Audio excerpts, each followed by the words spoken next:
The TRADE4SD project analyzes the relationships between agri-food trade and sustainability.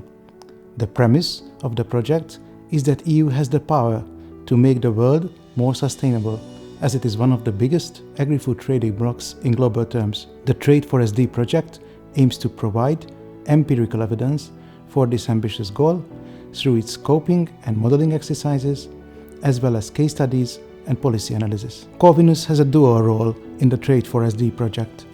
On the one hand, it is a consortium leader, meaning that it should coordinate the everyday life of more than 50 people coming from 10 different countries and 13 institutions, working on this €4 million project for 4 years. On the other hand, Corvinus is also responsible for leading the work package, focusing on understanding and visualizing the relationships between agri-food trade and sustainable development goals. We are currently at halftime, but still we have some interesting results to show, like the predominating economic dimension and regionalization. Contrary to initial expectations, for instance, our review of the literature and our surveys show that in relation to international trade and sustainability, economic dimensions comes first.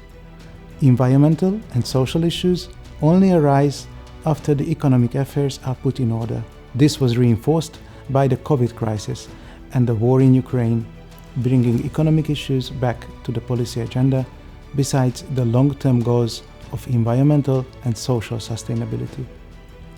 Moreover, according to our results, a deglobalization process has increasingly started in international trade, combined with strong regionalization and the shortening of supply chains. More concrete results, especially on the fields of modeling, case studies and policies, are about to come in the near future.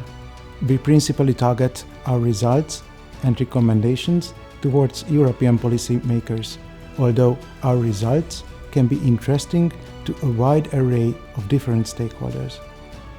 As the European Commission is our client, providing more evidence for wise policymaking for the future is probably the biggest benefit we can offer. However, researchers, companies, and non-governmental organizations active on the field of agri-food trade can also find our outcomes coming from various models, case studies, policy analysis, and games useful.